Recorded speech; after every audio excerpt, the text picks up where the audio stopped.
पूना में जो घटना हुई जिसमें एक विधि संघर्षित लड़के ने एक कार चलाते हुए मोटरसाइकिल को एक प्रकार से उस पर बैठे हुए जो दो लोग हैं उनको एक्सीडेंट में वो दोनों मारे गए, उनके साथ एक्सीडेंट किया। और इसके बाद एक बहुत बड़ा पब्लिक आउटरीच भी पूना में हमको देखने को मिला, क्योंकि जिस समय इस लड़के को जुवेनाइल जस्टिस बोर्ड के सामने पेश किया गया तो बोर्ड ने उसमें बहुत ही लीनियंट व्यू लिया और दो लोगों के मरने के बावजूद भी एक प्रकार से केवल 15 दिन का सोशल सर्विस का काम उनको दिया। इससे आउटरीच और बढ़ा। मूल रूप से अगर हम इसको देखें तो पुलिस ने जो एप्लीकेशन मूव की है उस एप्लीकेशन में बहुत साफ शब्दों में कहा है कि ये लड़का 17 साल 8 महीने का है, ये जो क्राइम है ये हीनियस क्राइम है और निर्भया कांड के बाद जुवेनाइल जस्टिस एक्ट में जो चेंजेस आए हैं उसमें 16 साल से ऊपर अगर विधि संघर्षित बालक है लेकिन क्राइम हीनियस है तो उसको एडल्ट करके ट्रीट किया जा सकता है और उसको एडल्ट ट्रीट करना चाहिए। इस प्रकार की एप्लीकेशन मूव की थी। उस एप्लीकेशन को सीन एंड फाइल ऐसा जुवेनाइल जस्टिस बोर्ड ने किया और जो रिमांड की एप्लीकेशन दी थी उस एप्लीकेशन पे ये एक बहुत ही आश्चर्यजनक इस प्रकार का आदेश पारित किया कि मात्र 15 दिनों के लिए वो सोशल सर्विस करे, वो ऐसे लिखे, वो डी एडिक्शन करे। इसके बाद पुलिस ऊपर के कोर्ट में गई थी। ऊपर के कोर्ट ने इसका सीरियस कॉग्निजेंस लिया और ऊपर के कोर्ट ने कहा कि जुवेनाइल जस्टिस एक्ट में इसको रिव्यू करने का अधिकार उनको है, आप रिवीजन एप्लीकेशन वहां फाइल कीजिए और अगर आपको न्याय नहीं मिलता तो आप वापस हमारे पास आइए। उस प्रकार से रिवीजन एप्लीकेशन पुलिस ने फाइल की है, उस पर सुनवाई चल रही है। शायद आज या कल में उस पर सुनवाई पूरी होगी, लेकिन वहां पर अगर न्याय नहीं मिला तो पुलिस जितना ऊपर जाना पड़े पर इस मामले में निश्चित रूप से जब तक न्याय नहीं मिलता तब तक पुलिस कोर्ट के सारे दरवाजे या सारे रास्ते टटोलते रहेगी। साथ में पुलिस ने इस मामले में जो जिन्होंने लिकर सर्व की है, जो रेस्टोरेंट के लोग हैं, मालिक है, उन लोगों के ऊपर भी कार्रवाई की है। पहली बार इस प्रकार की कार्रवाई हुई है। उनको 4 दिन का पीसीआर मिला है और ये जो बालक है इसके जो पिताजी है उनके ऊपर भी एफआईआर की गई है, क्योंकि अपना बेटा ड्राइविंग एज से कम होता है ये पता होते हुए भी उन्होंने उसको गाड़ी दी है, इसलिए उनके ऊपर भी कार्रवाई यहां पर की गई है। इसके साथ साथ लॉन्ग टर्म में ऐसी चीजें न हो इस दृष्टि से रेसिडेंशियल एरियाज में जो पब्स है इसको रेगुलेट करना, इसको रिकंसिडर करना, इस बारे में भी कोई पॉलिसी तैयार करने का विचार चल रहा है।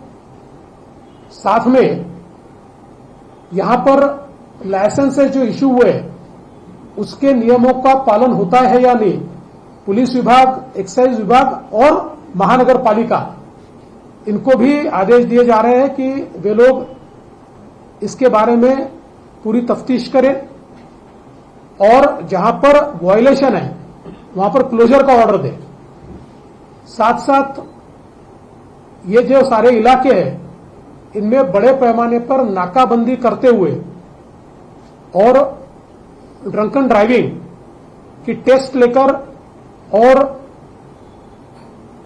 उनको रोकने के लिए एक व्यवस्था बनाने का भी प्रयास ये पुलिस की ओर से किया जाएगा। साथ ही में ये जरूरी है कि जो लोग बार में जाते हैं या इस प्रकार के पब में जाते हैं उनके पास लीगल एज है या नहीं, इसका कोई ना कोई डॉक्यूमेंट ये चेक किया जाना चाहिए। ये होता नहीं है, इसको चेक करने के आदेश भी दिए जा रहे हैं और उनको ये कहा जाएगा कि बाहर सीसीटीवी लगाकर उसको चेक किया जाएगा, ताकि कभी भी पुलिस या कोई भी विभाग, एक्साइज विभाग ये चेक कर पाएगा कि इस प्रकार से उन्होंने किया है या नहीं किया है। और साथ में ये भी प्रयास होगा कि इस प्रकार की घटनाएं न हो, इस दृष्टि से लॉन्ग टर्म हम लोग कोई व्यवस्थाएं वहां पर कायम करें। मुझे ऐसा लगता है कि ये घटना बहुत ही दर्दनाक है और इस घटना में पुलिस ने 304 अप्लाई किया है, 304A ने। ये हीनियस क्राइम के रूप में पुलिस इसको ट्रीट कर रही है और in the first application itself, यानी कोई आफ्टर थॉट है इस प्रकार से नहीं, in their first application police ने 304 ही इसमें लगाया हुआ है। जब जुवेनाइल जस्टिस बोर्ड के ऑर्डर को मैं देखता हूं तो मुझे आश्चर्य होता है कि इतने गंभीर मामले में इस प्रकार की ऑर्डर कैसे दी गई, इसलिए उसको हम लोग कंटेस्ट करेंगे। एफआईआर की कॉपी हमारे पास में 8:13 19 तारीख को एफआईआर फाइल हुई, लेकिन इसमें 304A है।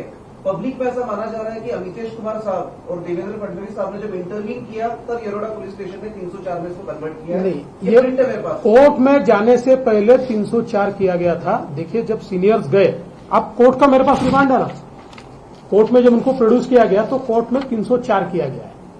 इसलिए जब सीनियर्स गए और सीनियर्स ने वहां पर जाकर कोर्ट में जाने से पहले इंटरवेंशन किया और उसको 304 ही किया है।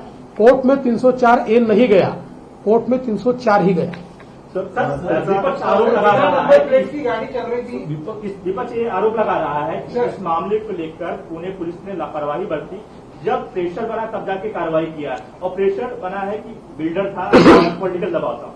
क्योंकि शुरू के देखिए, मैं पहले बहुत साफ शब्दों में कहता हूं, इसमें आप अगर टाइमिंग देखिए तो आपके ध्यान में आएगा सही वक्त पर एफआईआर दाखिल हुआ।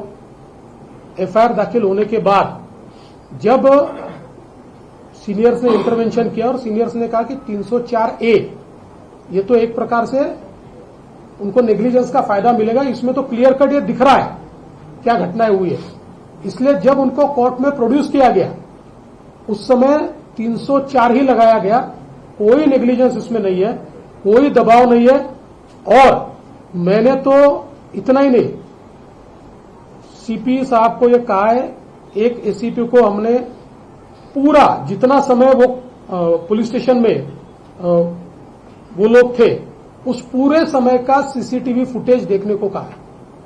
इसमें अगर कोई दबाव डाल रहा है, उनको कोई अलग से मदद की गई है, ऐसी कोई भी चीज होगी तो उसके ऊपर कार्रवाई की जाएगी।